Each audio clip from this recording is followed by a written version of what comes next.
श्री सच्चिदानंद सद्गुरु साईनाथ महाराज की जय। सद्गुरु भरद्वाज महाराज की जय। गुरुदेव दत्ता. சத்குரு ஷிரடி சாய்நாதரின் சாநித்தியத்தில் ஆச்சாரிய எக்கிரான பரத்வாஜா மாஸ்டர் அவர்களின் ஆசீர்வாதங்களுடன் இன்னைக்கு பரிப்ரஸ்ன என்ற கிரந்தத்தில் இருக்கின்ற விஷயங்களை அறிந்து கொள்ள போறோம். இந்த பரிப்ரஸ்ன என்ற வார்த்தை நமக்கு பகவத்கீதையில் கேட்கப்படும். 4வது அத்தியாயம் 34வது ஸ்லோகம்.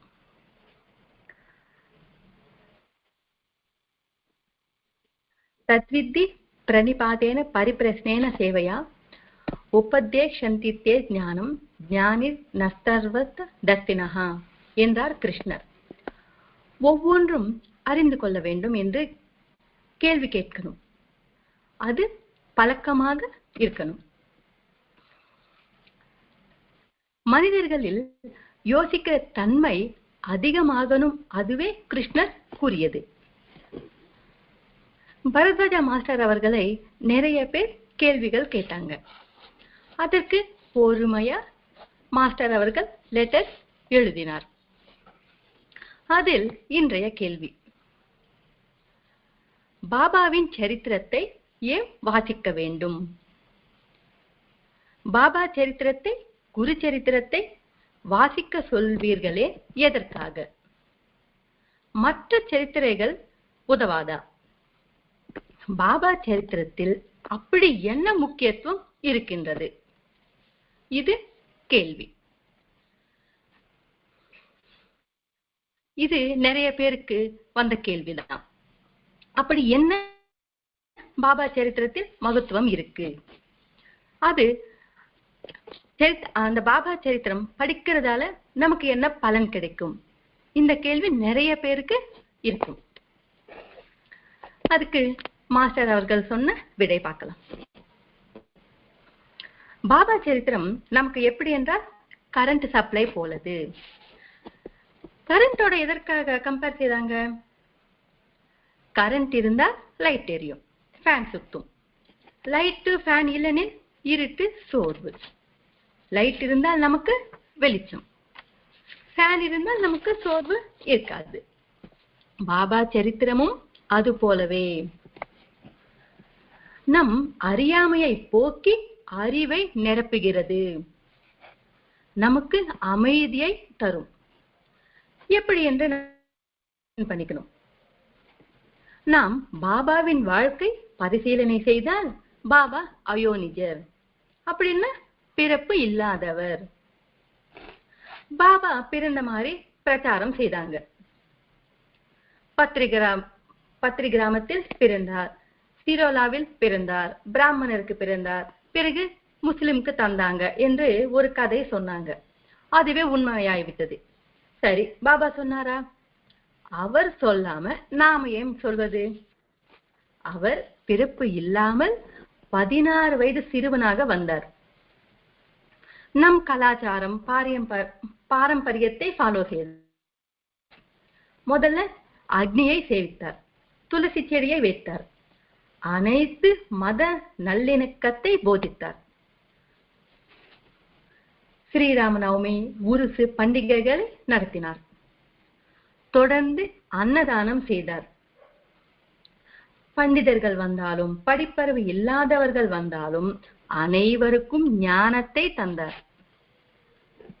நம் சாஸ்திரங்களில் என்ன சொன்னாங்களோ, சர்வ சமர்த்தரா, சர்வஜரா, சர்வ வியாபகரா இருந்தார்.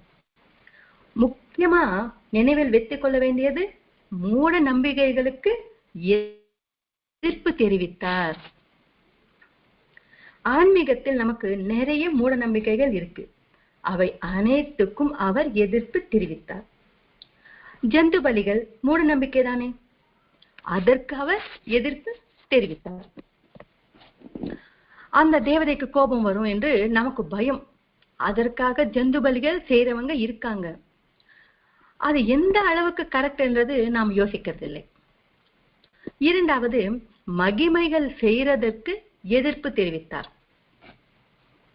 மகிமைகள் என்றால் காற்றிலிருந்து பொருட்கள் உருவாக்குறது. அதை நாம் கேட்டிருப்போம், பார்த்திருப்போம். அதை அனைத்துக்கும் எதிர்ப்பு தெரிவித்தார் பாபா. அது பாபா மட்டும் கிடையாது, ஜெகத்குரு ஆதிசங்கராச்சாரியரும் சொன்னது இதுவே. இது போன்ற மூட நம்பிக்கைகளை நீங்க நம்பாதீங்க, இது போன்ற மகிமைகள் செய்யறவங்க அருகில் நீங்க போகாதீங்க என்று பகவத்கீதையில் கிருஷ்ணர் சொன்னார். ஆனால் அந்த ஸ்லோகத்திற்கு பொருள் நமக்கு தெரியவில்லை. அதையே பாபா நமக்கு நினைவுபடுத்துகிறார். பாபா அருகில் குசாபாவு என்ற ஒருத்தர் வருவார். அவர் ஹிமாலயாவில் ஒரு மகர்ஷிக்கு தொல்லை கொடுத்து மந்திரங்கள் சம்பாதித்தார். அது போதாம இன்னும் வேண்டும் என்று தொல்லை கொடுப்பார். அந்த குரு, நீ பாபா அருகில் போ என்று சொல்வார். பாபா அருகில் வந்தார். அவர் மசூதிக்கு உள்ளே வருவதற்கு அனுமதி தரவில்லை. யாரு? குசாபாவுக்கு. குசாபாவு யாருன்னு பாபாக்கு தெரியாது, அவரோட குரு யாருன்னு தெரியாது. ஆனால் பாபா அவருக்கு அனுமதி கொடுக்கல. ஒரு வாரம் வெளியவே இருந்தாரு. அங்க இருக்கிறவங்க சும்மா இருப்பாங்களா? என்ன பாபா எல்லாரையும் வர சொல்றீங்க, இவருக்கு மட்டும் பர்மிஷன் கொடுக்கலையே என்று கேட்டாங்க. அப்போது பாபா சரின்னு நார்மலா மந்திரக்காரர்கள் கையில கழுத்துல நம்ம பயமுறுத்துற மாதிரி செயின் எல்லாம் போட்டுட்டு இருப்பாங்க. அது அனைத்தும் கலத்திட்டு வர சொன்னார். அப்படியே வந்தால் அவருக்கு என்ன நஷ்டம்? இங்கு பாபா நமக்கு என்ன சொல்றார்? அது போன்ற வெளி தோற்றத்தால் நீ அழுந்து விடுவாய். அது பாயிண்ட்ங்க. என் அருகில் வந்தால் நான் சுத்தப்படுத்தணும். அது போன்ற மகிமைகளுடன் இருக்க கூடாது. எக்ஸாம்பிளுக்கு, நான் காற்றில் ஒரு பொருளை உருவாக்கினால் அந்த பொருள் நான் தயாரித்தேனா? போன் உருவாக்கினால் அதை நான் எங்கிருந்தாவது கொண்டு வந்தேன். அப்போது அந்த பொருள் என்னுடையதா? யாரோட பொருளோ? அப்போது அது திருடுறதுக்கு சமமா இல்லையா? திருட்டு பொருளை வாங்குனவனும் என்ன அவன்? 2 பேருமே திருடங்கள் தானே. அதில் இருந்து காப்பாற்றுறது பாபாவின் நோக்கம். சரி, நம் தேவதைகள் யாராவது இது போன்ற மகிமைகள் செய்தார்களா? ராமர், கிருஷ்ணர், சிவன், பிள்ளையார் யாராவது இது மகிமைகள் செய்தார்களா? இல்லை. இந்த குசாபாவு நிகழ்வு அனைத்து பாபா சரித்திரங்களில் இல்லை. அதை வெளியே காட்டினார் மாஸ்டர் அவர்கள். இப்போது நமக்கு தெரிந்தால் நாம் அது போன்றவர்களை வலையில் சிக்க மாட்டோம். எந்த மகானும் மகிமைகள் செய்யவில்லை.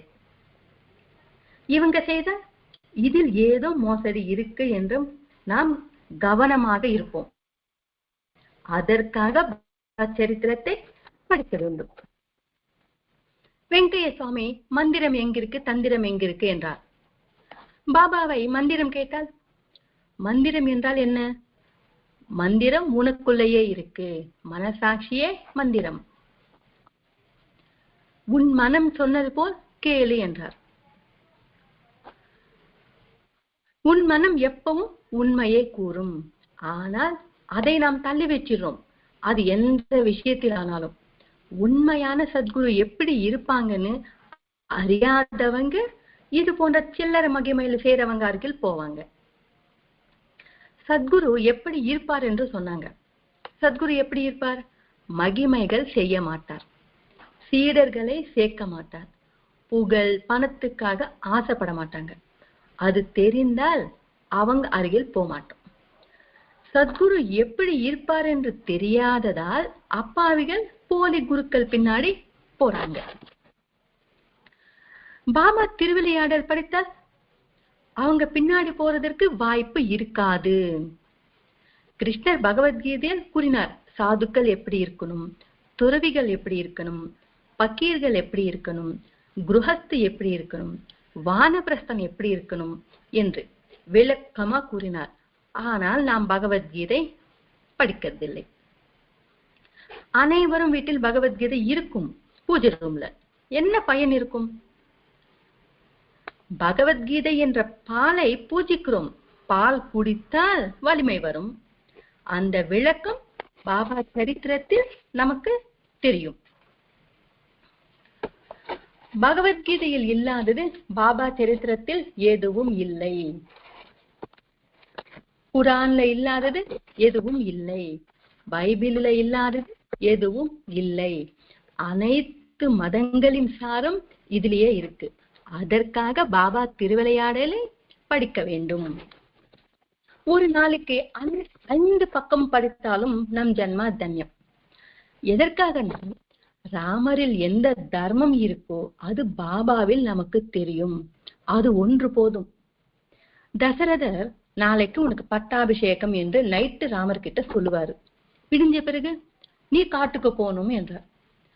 முகத்தில் எந்த மாற்றமும் ராமருக்கு இல்லை. அமைதியாக இருந்தார். அது போலவே காட்டுக்கு சென்றார். பாபா திருவிளையாடலில் பாபா அருகில் சில ஆயிரக்கணக்கான பேர் உட்கார்ந்துட்டு இருப்பாங்க. நானாவளி எந்திரி என்பார். அத்தனை பேரில் எந்திரிக்க சொன்னார். அவமானம் தானே. பாபா ஏதாவது ஃபீல் பண்ணாரா? பக்கத்துல உட்கார்ந்தார். இங்கு தர்மத்தை பற்றி பேசுறோம். பாபா ராமர் ஒன்றே என்று சொல்றது நோக்கமில்லை. ராமரில் எந்த தர்மம் இருக்கோ அந்த தர்மம் இருக்கா இல்லையா, அந்த தர்மத்தை ஃபாலோ செய்தாரா இல்லையா, அந்த தர்மத்தை நீங்க ஃபாலோ செய்தால் நீங்களும் ராமர். ராமர் என்றால் ரூபம் கிடையாது. ராமோ விக்கிரகான் தர்மஹா. ராமர் என்றால் தர்மம். அதை யார் கடைபிடித்தாலும் அவர் ராமரே. இரும்பு துண்டை மேக்னெட்டால தேய்த்து மேக்னெட்டா மாறிட்டா அதை இரும்பு என்று சொல்வோமா? மேக்னெட் என்று சொல்வோம். தேய்க்கிறதால் இரும்பு மேக்னெட்டா மாறிவிட்டது.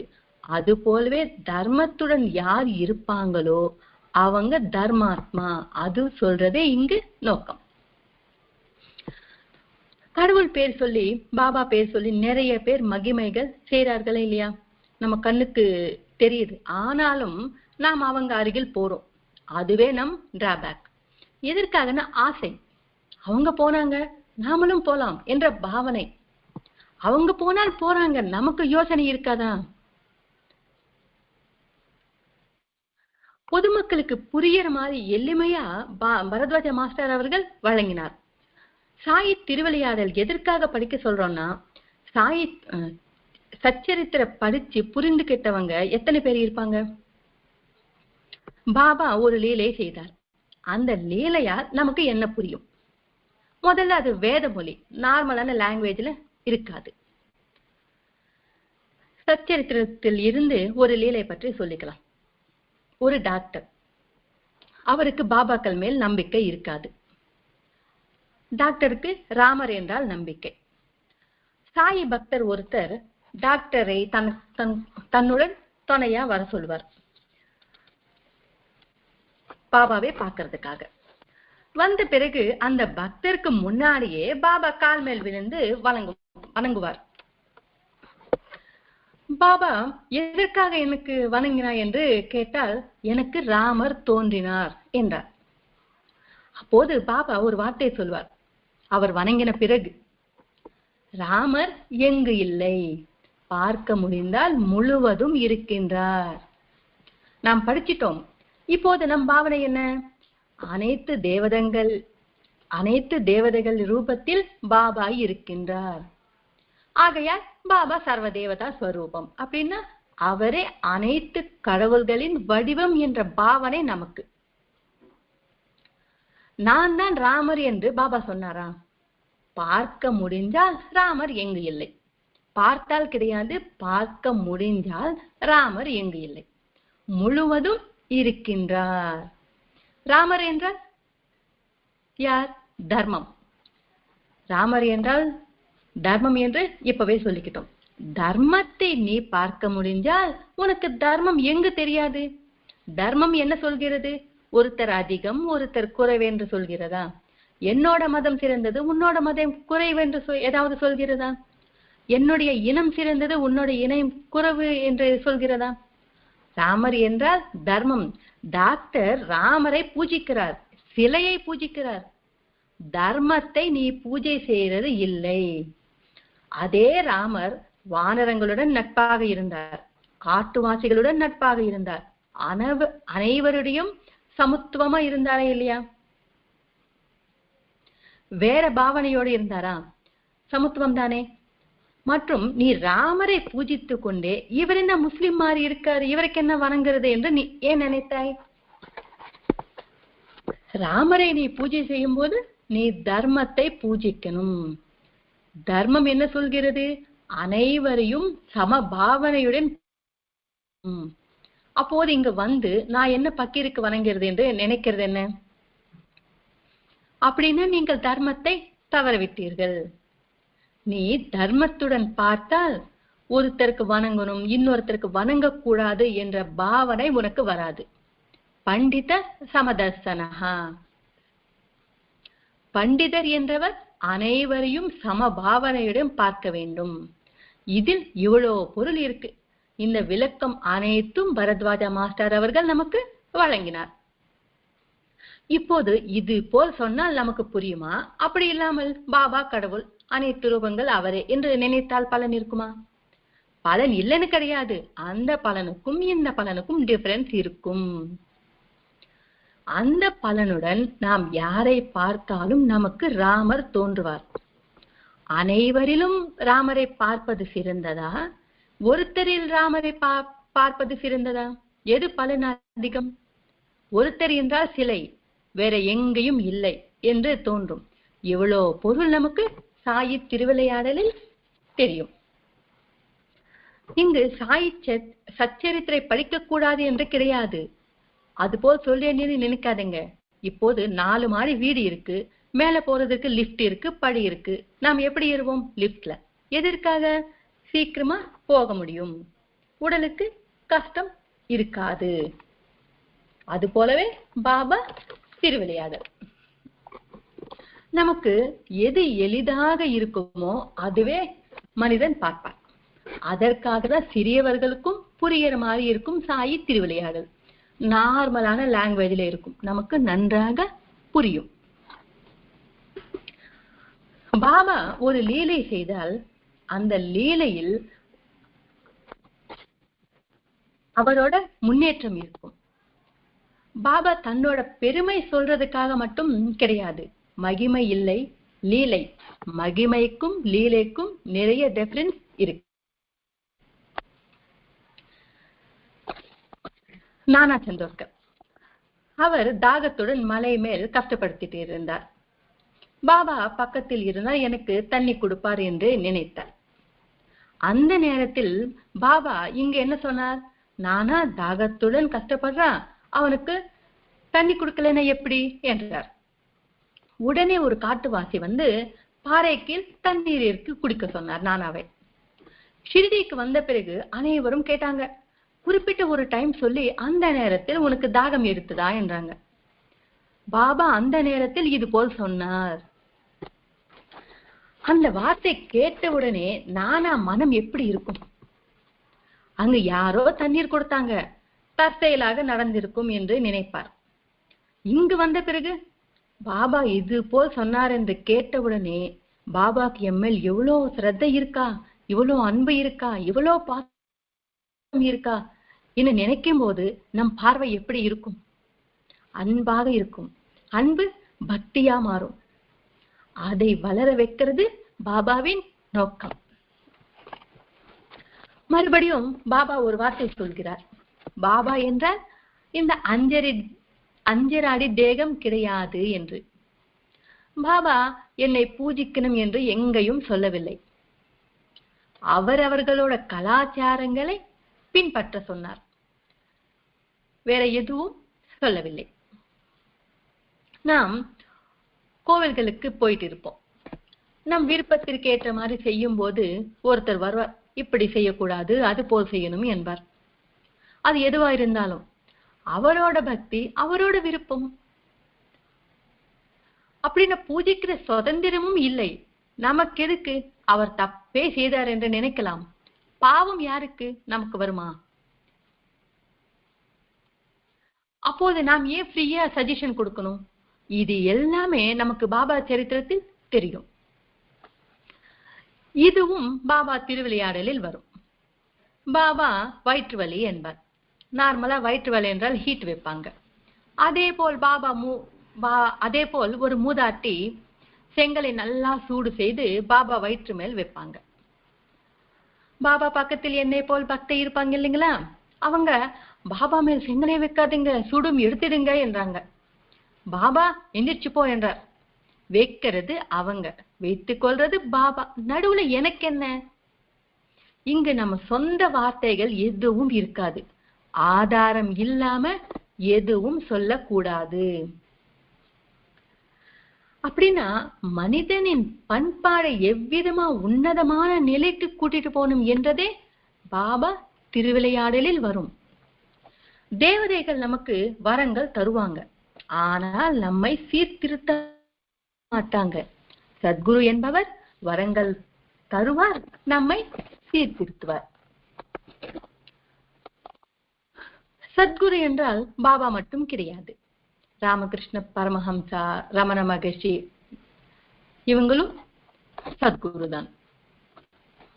இவங்க அனைவரும் நம் கேட்டது தந்து கொண்டே நம்மை சீர்திருத்துவாங்க. இது போன்ற லீலைகள் பாபா திருவிளையாடலில் வரும்.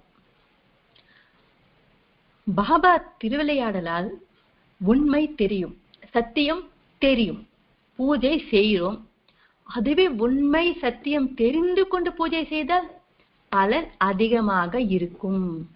அதற்காகவே சாயி திருவிளையாடலில் பாராயணம் செய்யணும். சாயி சாம்பிரதாயத்தில் குரு சரித்திரத்துக்கு எவ்வளவோ மதிப்பு இருக்கு. பாபா குசாபாவு கிட்ட 108 பாராயணம் செய்ய வச்சார். அப்போது அந்த கிரந்தம் எவ்வளவு சிறந்தது.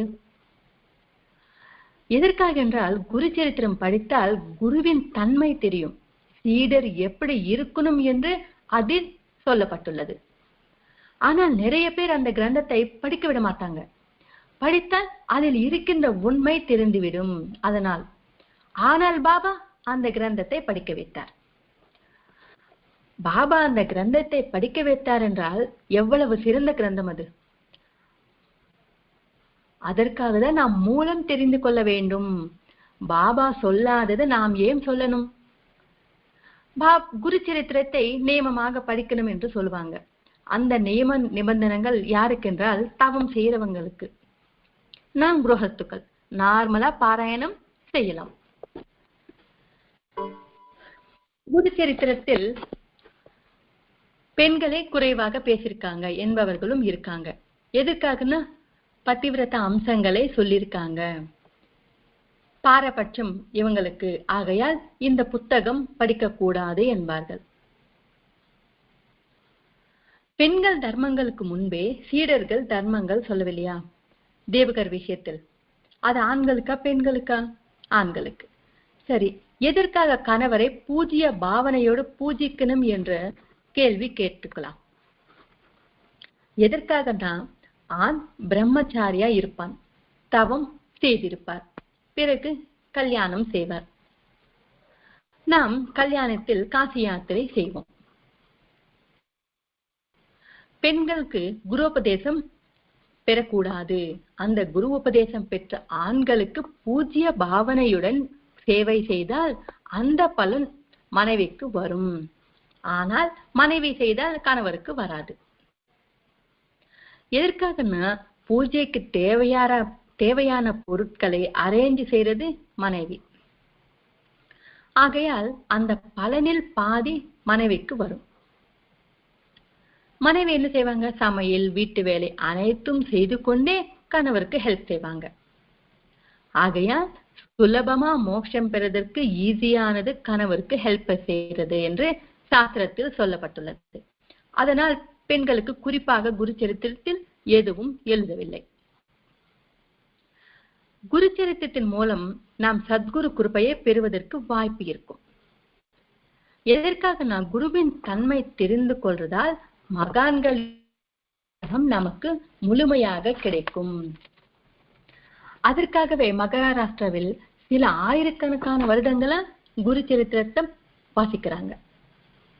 அதனால் அங்கு நிறைய மகான்கள் பிறந்தாங்க. துக்காராம், நாமதேவர், ஞானதேவர், சதி சக்குபாய், சதி சுமதி, இவங்க அனைவரும் மகாராஷ்டிராவில் இருக்காங்க. நாம் ஆராதிக்கிற நிறைய பேர் மகாராஷ்டிராவில் இருக்காங்க.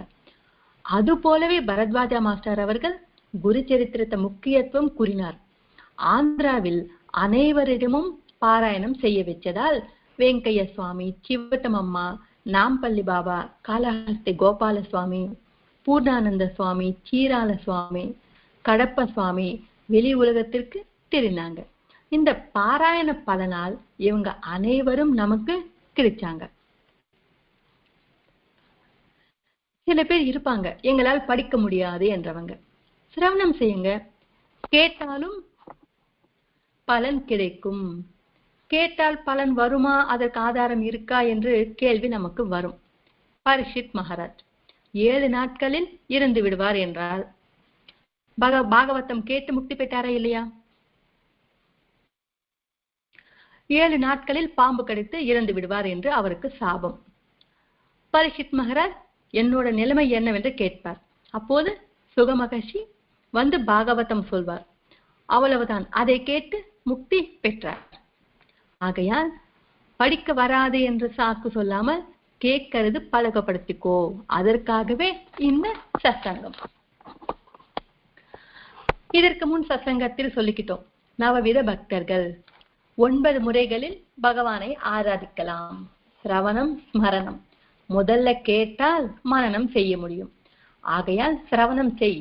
படித்ததை மற்றவர்கள் நல்லதுக்காக அவர்களுக்கு சொல்ல வேண்டும்.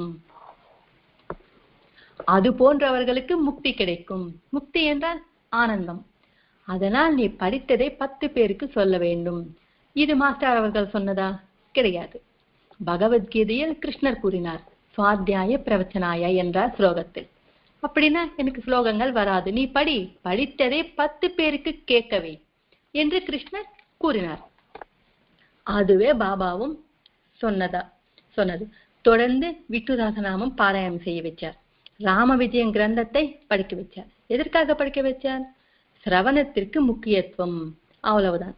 அதற்காக நீ சிரவணம் செய். அதுவே பகவத்கீதையும் சொன்னது.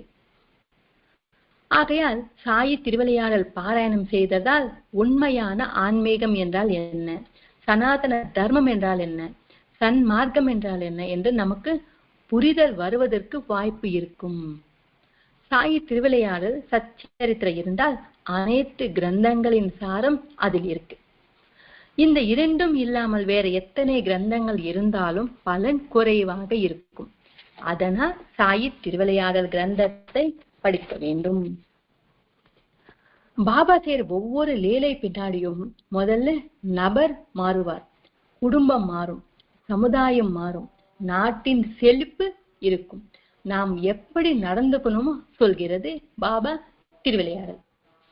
அம்மாவை விட்டு ஒருத்தர் பாபா அருகில் வந்தால் பாபா வீட்டுக்கு போக சொல்வார். அவர்கிட்ட வந்தால் அவருக்கு என்ன நஷ்டம்? தாய் எவ்வளோ புனிதமானவங்க என்று பாபா இங்கு சொன்னார். இதுவே நமக்கு சிவபுராணத்தில் வரும். பிள்ளையார் தன்னோட தாய் தந்தையை சுத்தினால் அவருக்கு முதல் இடம் வந்ததா இல்லையா? அதை நாம் மறந்துட்டோம். சாயி திருவிளையாடல் நமக்கு நினைவுபடுத்துகிறது. அதற்காக நமக்கு இந்த சத்சங்கம். இதனால் நமக்கு சிறந்த சம்ஸ்காரம் ஏற்படும். ஒவ்வொருத்தருக்கும் வரும். இது சுலபமான பாதை. லிப்ட்ல வேகமா போலாம். ஆன்மீகத்தில் சுலபமான பாதை பாபாவை பூஜிக்கிறது. அவரை சரணடைகிறதே சிறந்த வழி. அனைத்து கிரந்தங்களில் இருக்கின்ற பொருள் நமக்கு சாயி திருவிளையாடலில் தெரியும். அதற்காக நாம் அனைவரும் சாயி திருவிளையாடலில் நித்திய பாராயணம் செய்ய வேண்டும். இந்த சாயி திருவிளையாடல் சத்சங்கத்தை நமக்கு தந்த அந்த தந்தை பரத்வாஜா மாஸ்டர் அவர்களுக்கும் நன்றி சொல்லிக்கொண்டே ஸ்வஸ்தி. ஸ்ரீ சச்சிதானந்த சத்குரு சாய்நாத் மகாராஜ் கி ஜெய். சத்குரு பரத்வாஜ் மகாராஜ் கி ஜெய். குருதேவ தத்தா.